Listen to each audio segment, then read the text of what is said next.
Ayan guys, dito natin titimplahin. Ayan sa basong to. Pasensya na wala akong clear na baso. Ayan, dyan na lang. Mabango. Mabango siya, mabango. Tingnan natin. Ayan. Ito eh. Ano siya? 3.5 grams. Ayan. Tapos 10 pieces siya. 10 pieces sa loob. Ayan. Haluin natin siya. Tikman nga natin yung powder. May powder pa siya. Tingnan natin.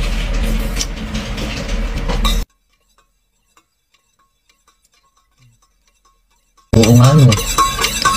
Hindi nakatikim na kasi nito. Sabi nila hindi daw malansa. Hindi siya yung malansang parang ano yung damo na parang inihian ng pusa. Oo nga. Hindi nga siya nakakasuka. Hindi siya yung ano. Oo nga no. Oo nga no. Wait. Ito natin ulit.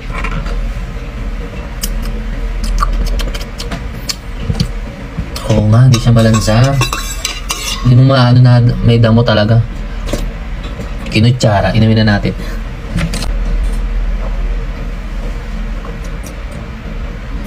Nadidiretso ko ng ng inom. Ang ganda.